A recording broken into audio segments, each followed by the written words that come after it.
Pernyataan Presiden Prancis Emmanuel Macron mengenai pembelanya terhadap majalah satir Charlie Hebdo dan peristiwa kekerasan di sejumlah kota di negaranya ini memantik amarah umat muslim dunia seperti Anda lihat tadi. Termasuk juga ada demonstrasi di Indonesia. Nah, Presiden Joko Widodo pun turut mengecam. Lalu apakah kejadian ini akan menjadi batu sandungan dalam hubungan Indonesia dan Prancis di masa mendatang? Bagaimana pula dengan seruan sebagian kalangan untuk memboikot produk Prancis atau bahkan memutuskan hubungan antara kedua negara? Kita akan bahas hal ini. Sudah bergabung secara daring anggota Komisi 1 DPR RI, Bobi Adityo Rizaldi, dan pakar hukum internasional Hikmahanto Juwana. Selamat pagi, Mas Bobi, Prof. Selamat pagi. Selamat pagi. Terima kasih sudah bergabung di Sapa Indonesia Pagi. Saya mau tahu dulu, mungkin kita mencoba melihat masalah apa yang terjadi di Prancis ini. Apakah kalau dari masing-masing Pak Bobi dan juga Prof. Melihat ini memang ada, kita tahulah kalau sudah ada pernyataan dari negara lain dalam bahasa lain seringkali memang ditangkap sulit begitu atau ditangkapnya salah, diterjemahkan salah, sudahlah langsung langsung menjadi pemberitaan dan langsung menjadi sesuatu yang ramai dibicarakan begitu. Nah, saya mau tahu dari posisi Pak Bobi lalu dari Prof. juga, sebenarnya apakah sudah proporsional antara apa yang dikatakan juga tanpa menyatakan benar atau salah pernyataan dari Macron, tapi apakah sudah proporsional bagaimana seharusnya pernyataan Macron ini juga ditanggapi, termasuk pernyataan tambahan dari mereka atau reaksi dari mereka? Silakan Pak Bobi dulu. Jadi secara prinsip kami itu mendukung apa yang disampaikan oleh Bapak Presiden kita. Terlepas dari beberapa pendapat yang memberikan pembelaan, tetapi yang paling utama kan kita juga mendengar dari CFCM Dewan Muslim di Prancis juga. Di situ disampaikan, ya kalau ditranslasi harfiah kan ada yang bilang ini tidak seperti itu atau ada pembelaan lagi yang di Twitter. Tapi paling utamanya adalah bahwa Presiden Macron itu dia tetap tidak menghormati bahwa kartun tersebut itu adalah sesuatu hal yang kalau ditampilkan itu melukai perasaan umat muslim di dunia. Itu yang paling prinsip. Apapun itu redaksional mau dibolak-balik ini tidak menyinggung, atau ada yang dibilang secara harfiah literatur ini tidak, atau apa yang dikatakan Dewan Muslim itu bahwa di Prancis itu hal yang biasa, itu mempunyai hak untuk membenci. Tetapi paling utama prinsip dasarnya bahwa tidak ada ucapan dari Presiden Macron bahwa kartun itu adalah penghinaan dan itu dibiarkan. Itu tidak dia tidak memberhentikan hal tersebut. Itu yang prinsip paling utama. Oleh karenanya kami mendukung yang disampaikan oleh Bapak Presiden, juga sikap Kemenlu mengirimkan nota diplomatik. Jadi paling utamanya bukan hanya soal redaksional atau mungkin ada yang salah persepsi, Pak, tapi prinsip paling utama itu sudah menyinggung umat muslim dengan pembiaran terhadap penampilan kartun tersebut. Jadi lebih kepada pembiarannya dibandingkan dengan pernyataan yang tadi kita sempat menyebutkan pidato yang diberikan pada tanggal 2 Oktober sebelumnya. Ya. Jadi pada pernyataan itu debatable lah kalau yang dibilangkan di debatable, ada yang bilang ini sebenarnya bukan itu maksudnya, ada yang bilang secara harfiah bukan itu dibela oleh Dewan Muslim, tapi paling prinsip dasar adalah hal tersebut yang tadi saya sampaikan. Oke, Prof. Kalau kita melihat kan seperti tadi juga diungkapkan Pak Bobi bahwa ini kan sebenarnya yang menggambar sekali lagi bukan diminta oleh pemerintah juga, tapi ini yang menarik bahwa akhirnya pemerintah Prancis yang mendapatkan sorotan dan akhirnya ya mungkin yang harus menampung amarah dari banyak umat muslim di seluruh dunia. Sementara ini terkait dengan sebuah produk karikatur yang dibuat oleh sebuah pihak lain, ya tentu saja bukan oleh pihak pemerintah Prancis. Nah, secara politik ya mungkin Anda bisa menggambarkan sebenarnya seharusnya bagaimana pemerintah Prancis dan juga sebenarnya bagaimana situasi di Prancis yang mungkin berbeda dengan di Indonesia mengenai apa yang bisa dilarang dan apa yang tidak bisa dilarang juga dari sebuah publikasi atau media begitu, Prof. Ya, terima kasih. Jadi pertama adalah ya, ini sebenarnya peristiwa ini sudah berulang karena sebelumnya kan kita tahu ada Charlie Hebdo yang memunculkan karikatur ini dan sudah juga dapat demonstrasi, kritikan dan lain sebagainya dari umat Islam. Lalu kemudian sekarang berkaitan dengan ada guru yang menunjukkan itu. Lalu kemudian ada peristiwa pemenggalan dan kemudian yang kita sayangkan adalah Presiden Macron memang dia ingin berpegang pada konstitusinya. Teguh berpegang pada konstitusi, mengatakan bahwa kebebasan berekspresi itu harus dihormati, begitu. Nah, cuman kan masalahnya mungkin untuk di Prancis boleh-boleh saja. Tetapi apa yang beliau sampaikan itu kan sekarang di zaman globalisasi sekarang ini, sosial media, itu bisa ditangkap oleh berbagai negara dan umat di dunia ini. Ya, hanya butuh beberapa detik saja begitu. Betul sekali.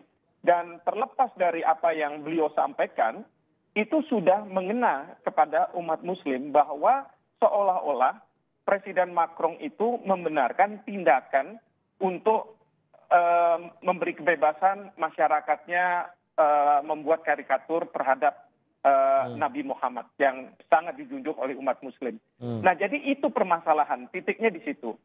Tapi kedua, memang kita harus juga akui bahwa Presiden Macron tidak punya niatan. Dia tidak punya, katakanlah kalau dalam hukum pidana itu niat jahat untuk mengatakan bahwa ini saya mau olok-olok Islam. Tidak. Itu terbukti setelah ada demo dari umat muslim di berbagai belahan dunia, lalu beliau melakukan klarifikasi, dan klarifikasi itu dibuat dalam bahasa Arab untuk memberi pemahaman bahwa yang saya ingin pertahankan itu bukan masalah agama saya, atau saya akan menjelekkan katakanlah Islam, tapi yang ingin saya pertahankan adalah nilai yang ada di dalam konstitusi saya. Ya, nah itu yang kemudian beliau sampaikan. Tetapi sekarang kan nasi sudah menjadi bubur, Mas Timothy. Ya, betul. Jadi kalau menurut saya sekarang ini sudah tidak mungkin katakanlah klarifikasi itu menyelesaikan permasalahan ini. Boleh kita bicara soal kronologinya dan lain sebagainya. Tetapi masyarakat di bawah, di seluruh dunia ya, masyarakat di bawah seluruh dunia, umat muslim, mereka tidak mau tahu lagi mengenai masalah ini apa yang ingin diucapkan oleh Presiden Macron atau bukan. Tetapi sekarang mereka sudah ada di kepala mereka bahwa Presiden Macron menghina umat Islam. Dan mau tidak mau, semua pemerintahan yang berpenduduk mayoritas Islam itu melakukan kecaman terhadap apa yang disampaikan oleh Presiden Macron. Karena kalau tidak, mereka seolah-olah tidak mengambil aspirasi dari rakyat. Dan rakyat akan berhadapan dengan pemerintah mereka masing-masing di negaranya. Dan ini tidak baik. Ya, jadi harus disampaikan itu. Nah, tetapi kalau saya lihat tuntutan dari masyarakat sekarang, masyarakat Islam sekarang, Muslim, adalah permohonan maaf dan mencabut statement itu. Itu kan yang jadi masalah. Sekarang ini masyarakat katakanlah mau melakukan pemboikotan terhadap produk. Nah, kalau menurut saya, kalau Bapak Presiden berkenan, bisa saja Bapak Presiden mengangkat telepon, bicara dengan Presiden Macron, menyampaikan bahwa apa yang Anda lakukan walaupun Anda tidak punya kesengajaan, intensi, tetapi ini telah mengakibatkan satu kejadian yang kita tidak inginkan dan akan berujung pada tragedi kemanusiaan. Kenapa?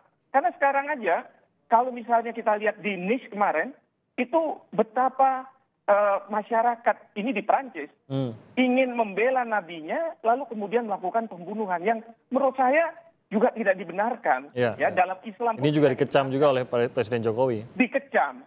Nah, sekarang ini ada pihak ketiga yang mau memanfaatkan. Saya membaca di sosial media, Al-Qaeda mengatakan bahwa bagi umat Islam seolah-olah boleh melakukan pembunuhan terhadap Macron. Buat apa? Nah, kalau saja Macron meminta maaf, lalu kemudian mencabut pernyataan dengan mengatakan bahwa kemarin itu yang saya tujukan adalah kepada rakyat Prancis, bukan masyarakat dunia, itu akan lebih baik. Dan kenapa saya mengatakan bahwa Bapak Presiden kalau bisa telepon, karena saya tahu beliau mempunyai kedekatan juga dengan Presiden Macron. Pada waktu KTT 2017, KTT G20, itu beliau berdua akrab sekali, melakukan misalnya vlog dan lain sebagainya. Kenapa untuk mencegah tragedi kemanusiaan, Bapak Presiden katakanlah berbicara, menyampaikan, dan wajar kalau Bapak Presiden yang menyampaikan karena kita punya mayoritas penduduk beragama Islam dan boleh dibilang negara terbesar di dunia yang memiliki umat muslim. Seperti itu. Umat muslim. Oke. Nah, kalau saya kembali ke Pak Bobi. Kalau dari sejumlah ormas MUI contohnya juga mengatakan atau beberapa lembaga menuntut permintaan maaf begitu. Apakah dari Komisi 1 juga akan mendesak pemerintah Indonesia untuk menuntut permintaan maaf juga kah, atau apa bentuk agar dari sekarang kan Indonesia mengecam juga pernyataan Macron tersebut, tapi apa bentuknya agar hubungan ini bisa kembali normal atau bahkan lebih baik begitu? Jadi respon yang disampaikan oleh pemerintah Indonesia menurut saya sudah sangat elegan. Mungkin berbeda dengan respon seperti di pemerintahan Turki. Pemerintahan Turki kan sampai menyinggung pribadi, sampai harus ada dirawat secara mental. Ya karena secara latar belakang kan Perancis juga sedang menghimpun dukungan dari Uni Eropa untuk memberikan sanksi kepada Turki terhadap pengeboran minyak di daerah dekat sana yang beririsan di Yunani kan. Nah, yang disampaikan Presiden Jokowi itu bahwa prinsip dasarnya yaitu tadi kebebasan untuk berpendapat atau berekspresinya saja sudah salah. Dan ini sudah yang dilakukan nota diplomatik, juga pemanggilan dengan Dubes Perancis di Indonesia, dan juga Dubes Indonesia di Perancis juga mengirimkan kawat, itu sebagai bentuk aksi diplomatik itu sudah cukup. Akan tetapi yang disampaikan bahwa penuntut minta maaf kalau memang pemerintah Indonesia atau Pak Presiden Jokowi tadi yang menyampaikan yang dikatakan Pak Profesor, saya juga sangat mendukung karena memang tadi betul sekali dengan era sosial media ini apapun bentuknya, karena sudah lewat beberapa waktu sudah masuk dalam kalbunya masyarakat dunia, umat muslim khususnya. Ini ya satu-satunya cara untuk meredakan ketegangan ya dia harus meminta maaf secara publik. Tidak bisa lagi dia dengan pembelaan-pembelaan yang bersayap, redaksional yang tadi disampaikan, secara harfiah tidak begini. Tetapi ini sudah menjadi suatu sikap umat muslim yang saya rasa cara yang paling mudah itu adalah meminta maaf. Oke. Saya setuju itu sebenarnya. Kalau melihat ke kasus-kasus sebelumnya yang juga sudah pernah terjadi, tampaknya memang agak berbeda karena ini melibatkan ada pernyataan tambahan dari presidennya langsung begitu. Apakah memang menurut Anda ada perbedaan dengan kasus-kasus yang juga melibatkan Charlie Hebdo sebelumnya begitu?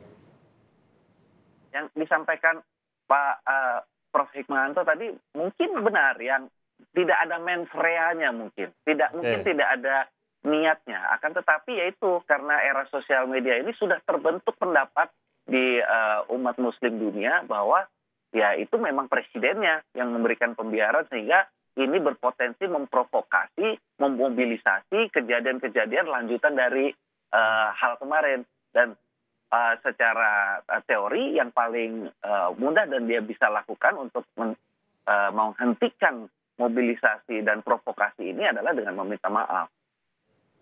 Sama juga ya Prof, memang harus bentuknya meminta maaf, tapi kan tidak bisa didesak juga begitu Prof.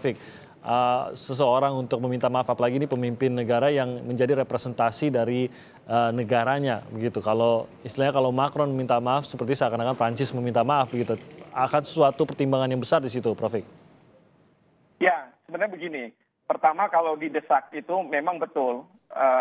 Misalnya Presiden Turki tadi sudah disampaikan oleh Pak Bobi, Erdogan itu pendekatannya sangat keras. Bahkan membuat statement-statement yang sangat keras terhadap Macron, mungkin juga sudah dibalas dan lain sebagainya. Lalu kemudian desakan dilakukan dengan memboikot produk, ya kan? Nah, itu semua kan sudah dilakukan. Pertanyaannya adalah apakah tidak ada soft approach yang bisa dilakukan sehingga Presiden Macron ini bisa luluh untuk menyampaikan permintaan maaf itu. Nah, inilah yang saya melihat peluang bagi Bapak Presiden untuk bisa menyampaikan. Dan pikirannya latar belakangnya bukan karena untuk membela agama dan lain sebagainya, bukan. Mencegah terjadinya tragedi kemanusiaan.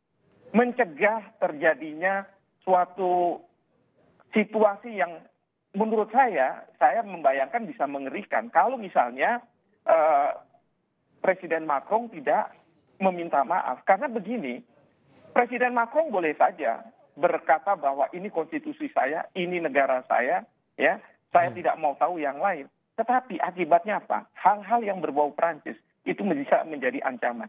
Ya, sekarang saja Presiden Macron sudah minta supaya polisi-polisi menjaga beberapa tempat di Prancis. Tetapi menurut saya, apakah itu cukup? Bagaimana dengan kepentingan-kepentingan Prancis di dunia? Nah, ini yang saya berharap bahwa ini harus diselesaikan tragedi kemanusiaan ini. Jadi jangan kemudian ego bahwa kami ini di Prancis dan lain sebagainya. Bukan. Ini tragedi kemanusiaan ini harus kita akhiri. Dan sekali lagi, saya berharap soft approach itu bisa dilakukan. Dan mudah-mudahan dengan soft approach, bukan yang hard approach, Presiden Macron itu bisa luluh dan kemudian bisa menyampaikan dan kita selesaikan permasalahan ini. Dan harapan saya tentunya tidak akan terulang lagi di Prancis karena kemudian masyarakat Prancis bisa memahami bahwa bagaimana reaksi pada dunia. Ingat, nilai values dari dunia itu tidak hanya dari dunia barat, tidak hanya dari Prancis. Pada masa sosial media sekarang ini, values itu bisa saja dari Indonesia, dari Afrika, dari tempat-tempat lain. Jadi itu juga yang kita harus mengedukasi masyarakat Eropa bahwa nilai yang mereka anut itu bukan yang paling tepat secara universal. Seperti itu. Oke, dan pernyataan maaf ini memang harus berasal dari Macron sendiri ya? Tidak bisa misalkan pemerintah Prancis diwakilkan oleh Menteri Luar Negeri begitu atau siapapun yang bicarakan begitu ya? Betul sekali, karena sekarang masyarakat sudah menuju pada figur Macron. Itu yang jadi permasalahan. Kalau kita lihat misalnya di Indonesia saja, foto Macron saja sudah dijadikan misalnya keset dan lain sebagainya. Bukan Prancis, tetapi foto Macron itu, betul. Oke, nah ini nanti saya setelah jeda ini kita masih akan bicara lagi itu hal-hal seperti itu. Bahwa ada tuntutan pemutusan hubungan diplomatik dengan Prancis. Ada hal-hal seperti yang tadi Prof. katakan, bayangkan kalau presiden kita juga diperlakukan yang sama negara lain, mungkin kita juga akan tersinggung. Nah, bagaimana kalau Prancis melihat apa yang terjadi pada foto presidennya di negara-negara yang melakukan demonstrasi. Nah, ini kan bisa memicu menambah lagi suasana yang semakin panas antara Prancis dengan sejumlah negara. Saya mau kepada apa dampaknya kalau memang sampai harus pada pemutusan hubungan diplomatik. Dan yang kedua, memang apakah kalau ada pernyataan seperti ini dari seorang pemimpin negara, apakah memang bisa dibawa ke hadapan hukum seperti yang dituntut oleh para demonstran? Kita akan coba jelaskan lebih jauh lagi usai jeda berikut ini. Tetap bersama kami di Sapa Indonesia Pagi.